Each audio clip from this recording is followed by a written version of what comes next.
Now of legal drinking age, I got together with my brother for some nighttime excitement. This one night would prove itself to be a key turning point in my life. Our evening began harmless enough, as we went to a hotel lounge and happened to meet an older and married woman we knew.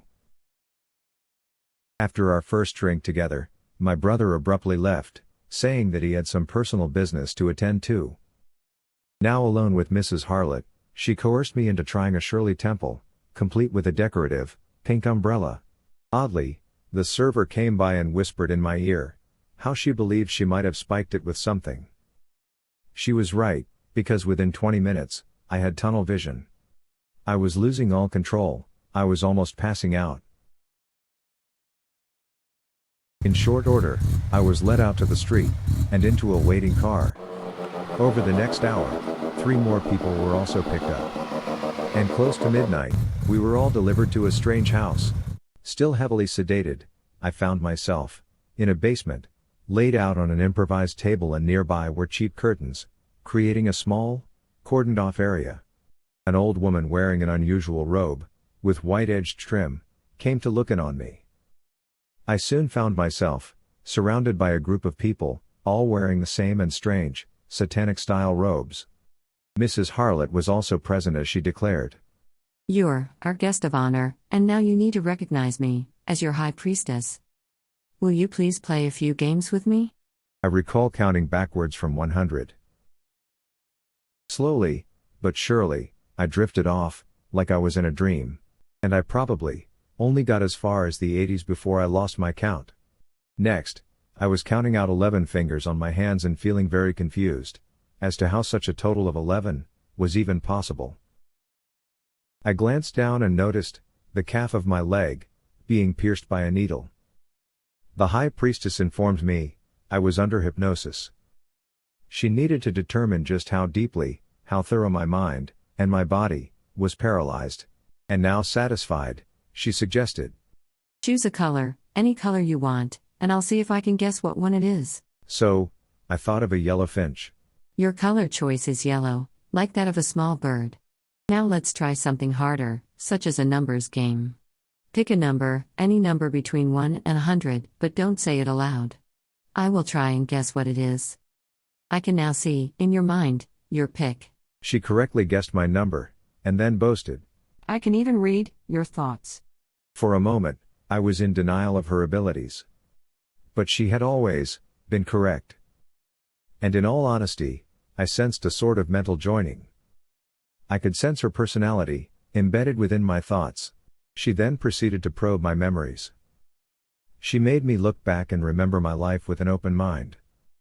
First, it was my early childhood. And then, to a past life, before I was even born. She had me believing I was at one time a famous aviator. And even farther back, a friar monk of the Middle Ages. The occult priestess then moved my thoughts towards the future.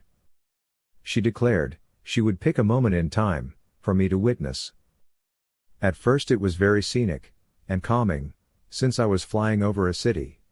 Suddenly, my serenity was shattered by violent acts of jetliners impacting skyscrapers. Utterly blown away and astonished by the realisms, by the clarity of everything, my visions recoiled in reverse to the present. Everything, and I mean everything, looked so vivid, right down to the newspaper headlines.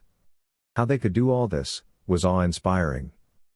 I would see acts of terrorism. Politicians fated to enter politics. Songs destined to be aired on the radio. Lottery programs certain to be conceived. And friends in towns that I would never know for another 20 years. It was an element of paganism that I almost worshipped. However, I also saw the early death for my brother, his suicide, and who was responsible. I even saw how he was manipulated and pushed over the edge. It became clear I was being led down a rabbit hole where they had the upper hand. Prophecies and predictions of this magnitude are hard for some people to accept, and very powerful for those who do. After all, how can someone possibly predict something that hasn't happened yet? But consider our history. Such as the Druids, who were the powerful and mysterious priests of the Celtic people.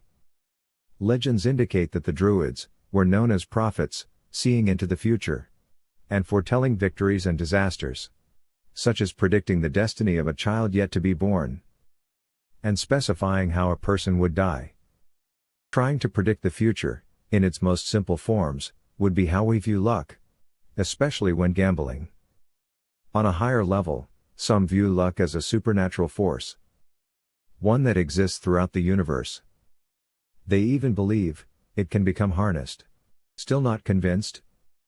Then perhaps, reflect on how many people became famous. Reflect upon their special legacies. Consider how many have done the seemingly impossible and made some amazingly true predictions. Finally, take into account the worldly roles of mystic predictions and how they helped to shape and define our religions. You might want to keep an open mind about all of this. Perhaps, a profound question to ask might be, is this something you're born with? A power in the form of enhanced intuition? If so, then this might explain why some people or family dynasties are so rich and powerful. This now prompts the question of, should this new and emerging secret society be worshipped, or better yet, feared, as they conduct their art of war in the dead of night? In any case, before this night was over, I was programmed to return to the same house in 666 days. Just like what a homing pigeon would do. What's more, over the months that followed, I observed a cashless barter system. I saw how certain people seemed programmed to aid each other. Many, satisfying their sexual urges, which were rampant. Their free will, their consent, was bypassed. At one time, I believed that no hypnotized subject may be forced to do that, which is repellent to his moral nature, but now, no longer. They were never turned into Manchurian assassins. But they were like hacked computers, and taken over for a while. They were given new roles to play and act out and then controlled like marionette puppets. Always, unable to decide certain moral issues for themselves. Even days later, after trying my best to help them remember their strange behaviors, their sexual hookups, their encounters, they remained in total denial as if they were suffering from amnesia. Something profound to consider is the long game. Altering the free will of a person is a small first step, but then, to modify entire classrooms, the populations of towns and cities, is obviously a giant leap. Furthermore, over the next decade, I would witness these hypnotic links in places all over British Columbia, into Alberta, and even across the United States border, into towns like Blaine, cities like Spokane, and especially Los Angeles, California. These expansion levels should not be ignored, since they imply a new form of warfare. This story will continue on part 3. An upload link is provided in the description that accompanies this video.